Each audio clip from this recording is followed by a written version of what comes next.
అటు ప్రస్తుతం ఉన్న 10 పోర్టులన్నింటినీ ప్రపంచ స్థాయి ఓడర్లు తీర్చిదిద్దుతున్నాం ఉన్నారు అధ్యక్ష. అసలు మన రాష్ట్రంలో ఉన్న ఓడర్లు ఏంటి అధ్యక్ష? ఆల్రెడీ గతంలో ఉన్నది విశాఖపట్నం, కృష్ణపట్నం, గంగవరం, కాకినాడ, ఈ 4 పోర్టులు గతంలో ఉన్నాయి అధ్యక్ష. 75 సంవత్సరాల స్వాతంత్రం వచ్చిన తర్వాత, జగన్మోహన్ రెడ్డి గారి ప్రభుత్వం వచ్చిన తర్వాత రామాయపట్నం, మచిలీపట్నం, మూలపేట ఈ 3 పోర్టులు తీసుకోవడంతో పాటు కాకినాడ గేట్వే పోర్టు తీసుకొచ్చింది 4 పోర్టు ఇప్పుడు అధ్యక్ష. గతంలో 8 ప్లీజ్ ప్లీజ్ ప్లీజ్ గతంలో అధ్యక్ష 4 పోర్టులు రాష్ట్రంలో ఉంటే ఈ ప్రభుత్వం 5 సంవత్సరాల్లో కోవిడ్ పరిస్థితులు ఉన్నా కూడా 4 కోట్ల పర్మిషన్ తీసుకొచ్చి ల్యాండ్ ఎక్వైర్ చేసి మొత్తం పర్మిషన్లతో పాటు నిధులు కేటాయించి 4 కోట్లు ఈ రోజు సగం పనులైన అధ్యక్ష. ఆ 4 కోట్ల మధ్యలో ఈ 10 నెలల నుంచి పనులు ఆగిపోయినాయి అధ్యక్ష. అయితే 10 కోట్లు గతంలో ఉన్నతో పాటు మేము తీర్చిదిద్దామని చెప్తాను అధ్యక్ష. ఇది మీరు రికార్డ్ చెక్ చేసుకోండి. మేము కానీ నేను ఏదైనా సత్యదూరంగా మాట్లాడుంటే నా మీద ఏ చర్యలు తీసుకున్నా నేను సిద్ధం అధ్యక్ష. ఇది మాత్రం నిజం. మీరు గవర్నర్తో అబద్ధం ఆడిచ్చారు, ఈ బుక్ లో ఉంది, ఇది చూసుకోండి మీరు. సరే సత్యదూరం అని చెప్తున్నాం కదా, సత్యదూరం అధ్యక్ష.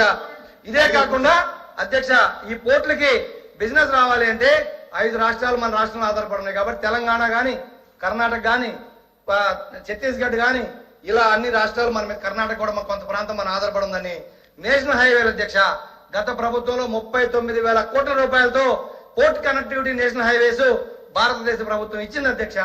మన ప్రభుత్వంలో మన ఎంపీలు తీసుకొచ్చారు అధ్యక్ష. అది కూడా ఆర్థిక విధ్వంసం అడుగుతాను అధ్యక్ష. ఈ సందర్భంగా నేను అయిపోయిన తర్వాత ఫిషర్మెన్స్ అందరికి కూడా ఆక్వా అభివృద్ధి చెందుతుందని చెప్పని దాదాపు 9 ఫిషింగ్ హార్బర్స్, 5 జెట్టీస్ గత ప్రభుత్వంలో నిర్మాణం చేపట్టింది అధ్యక్ష. అది కూడా వాస్తవం అధ్యక్ష. రికార్డులు చెక్ చేసుకోవచ్చు. ఎన్ని పనులు జరిగినాయి, ఎన్ని పనులు జరుగుతా ఉన్నాయి, ఎన్ని పూర్తయినాయి అనేది కూడా అధ్యక్ష ఇవి మీరు చూసుకోవచ్చు. కానీ దీంట్లో ఆ ప్రస్తావన లేదు అధ్యక్ష ఈ గవర్నర్ ప్రసంగంలో. ఈ కాకుండా మెడికల్ కాలేజ్ అధ్యక్ష 11 ప్రభుత్వ మెడికల్ కాలేజీలతో 75 ఏళ్లలో ఈ రాష్ట్రంలో కడితే ప్రైవేట్ మెడికల్ కాలేజీలు కాదు అధ్యక్ష, వ్యాపార సంస్థలు కాదు అధ్యక్ష.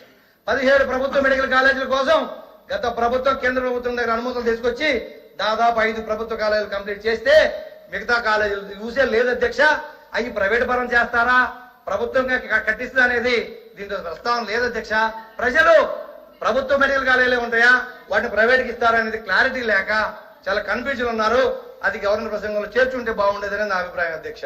అలాగే టూరిజం అధ్యక్ష, టూరిజం విషయంలోకి వచ్చేటప్పటికి చెప్పండి, మాటలకే పరిమితమైంది పాయింట్ కి రిప్లై చెప్పవసరం, లాస్ట్ లో రిప్లైకి అవకాశం ఉంది. వాళ్ళు ఏదైనా తప్పు మాట్లాడితే రిప్లైలో చెప్పండి, మీరు కరెక్ట్ చేయండి. టూరిజం విషయంలోకి వచ్చినప్పటికీ అధ్యక్ష గతంలో కూడా ఇదే సభలో మేము కూడా చెప్పుకున్నాం అధ్యక్ష. టూరిజం మాటలకే పరిమితమైంది కానీ ఇంప్లిమెంటేషన్ లోకి వచ్చేటప్పటికి మేము గతంలో కూడా నేనే అడిగిన అధ్యక్ష. పేద బడుగు బలహీన వర్గాలు ఉన్నారు, తీర ప్రాంత ప్రజలు ఉన్నారు, అటవీ ప్రాంత గిరిజనులు ఉన్నారు, వాళ్ళందరికీ అవకాశాలు ఇవ్వండి, టూరిజంలో వాళ్ళందరూ ప్రోత్సహించండి అని చెప్పి మేము గతంలో కూడా అడిగాం అధ్యక్ష. దాని మీద కూడా ఎవరు మేము అభివృద్ధి చేస్తామనే మాట తప్ప ఎక్కడ ప్రాక్టికల్ గా ఈ పుస్తకం కనిపెట్టదు అధ్యక్ష. శాంతి భద్రతల విషయంలోకి వచ్చేటప్పుడు అధ్యక్ష ఇప్పుడు అందరూ మా సభ్యులు మాట్లాడారు అధ్యక్ష. ఈ పుస్తకంలో 35,000 మంది అని గవర్నర్ గారి ప్రసంగం లేదు అధ్యక్ష. కానీ నాకైతే కొంత విషయం తెలుసు అధ్యక్ష. గతంలో వీళ్ళు ఎప్పుడైతే అపోజిషన్ ఆరోపణలు చేశారో ఆ ఆరోపణలు 35,000 మంది మిస్సింగ్ అయ్యారని డిప్యూటీ సీఎం గారు కూడా ఆరోపణలు చేశారు అధ్యక్ష. ఆ టైంలో చేసినప్పుడు డీజీపీ ఆఫీస్ గత పోలీస్ డిపార్ట్మెంట్ వాళ్ళే ఎక్కడ ఇది సత్యదూరం కానీ మిస్సింగ్ కేసులు నమోదైంది 700 మాత్రమే నమోదైనవి. అవన్నీ కూడా కిడ్నాపులు కానీ వేరే కాదు రకరకాల కేసులు నేను చెప్పడం జరిగింది అధ్యక్ష. ఆ 700లో కూడా ఉదాహరణ చెప్తున్నా అధ్యక్ష. ఉదాహరణకి ఉదాహరణకి పవన్ కళ్యాణ్ గారు గవర్నమెంట్ వచ్చిన తర్వాత వాళ్ళ మదర్ వెళ్ళి కంప్లైంట్ ఇస్తే వాళ్ళు కాశ్మీర్ లో ఉంటే అమ్మాయి ఎవరినో ప్రేమించి పెళ్లి చేసుకుని కాశ్మీర్ నివాసం ఉంటే ఆ పాపను తీసుకొచ్చే తల్లిదండ్రులు కూడా డిప్యూటీ సీఎం గారే అప్పచెప్పిన సందర్భం చూసాం అధ్యక్ష. మీకు తెలుసు అవి కిడ్నాప్లా, మిస్సింగ్ కేసులా, వేరే డిఫరెంట్ కేసులు మీరు మీ శాఖలో మీరు పరిశీలించుకోండి. అవి దీంట్లో లేవు అధ్యక్ష. ఇదే కాకుండా ఫైనల్ లాస్ట్ అధ్యక్ష, లాస్ట్ కి అధ్యక్ష ఇవన్నీ ఒక ఎత్తు అయితే ప్రజాస్వామ్యంలో మనందరం ఉన్నాం. మనందరం ప్రజాస్వామ్యబద్ధంగా ఎన్నుకునే దయచేసి చాలా ఇంపార్టెంట్ సబ్జెక్ట్ సార్. ఈ పుస్తకంలో నిన్న అందరూ మాట్లాడారు, ఈ పుస్తకంలో ఆ ప్రస్తావన లేదు. నిన్న చాలా మంది చాలా రకాలు మాట్లాడారు. దయచేసి ఇంకో 2-3 నిమిషాలు నేను ముగిస్తాను అధ్యక్ష. 2-3 నిమిషాలు అధ్యక్ష. లాస్ట్ పాయింట్ అధ్యక్ష, లాస్ట్ పాయింట్. చాలా మంది ఉన్నారు. అవును లాస్ట్ పాయింట్ అధ్యక్ష. 15 నిమిషాలు కూడా ఇలా నాకు 15 నిమిషాలు కూడా గంటలో లాస్ట్ పాయింట్ అధ్యక్ష, అధ్యక్ష లాస్ట్ పాయింట్ మీరు అధ్యక్ష ఇది అందరూ వినాలి. అధ్యక్ష ఇప్పుడు ప్రజాస్వామ్య వ్యవస్థ, భారత రాజ్యాంగం, వాటి మీద గౌరవం నుండి అందరం కూడా దాని ద్వారా ఎన్నుకుని సభలకు వచ్చారు అధ్యక్ష. చాలా విచిత్రంగా మాట్లాడుతున్నారు అధ్యక్ష. నిన్న గవర్నర్ స్పీచ్ అయిపోయిన తర్వాత బయటకు వచ్చేసి ఏంటంటే ప్రభుత్వం ఒకటి ఉంటుంది అధ్యక్ష, ప్రతిపక్షం ఒకటి ఉంటుంది అధ్యక్ష. ప్రభుత్వం అంటే ఏంటి? అధికారాన్ని వాళ్ళు భాగస్వాములు కావచ్చు, వాళ్ళు కావచ్చు పంచుకొని ప్రజల చేత ఎన్నుకోబడి ప్రభుత్వం వచ్చే అధ్యక్ష. ఒక్క నిమిషం ఇంకొకటి వచ్చారు. ప్రతిపక్షం అంటే ఏంటి అధ్యక్ష? పిఎస్సి చైర్మన్ ప్రతిపక్షం వాళ్ళకి ఇచ్చేది భారత రాజ్యాంగం ప్రకారం, ప్రజాస్వామ్యం ప్రకారం సాంప్రదాయం అధ్యక్ష. అధికార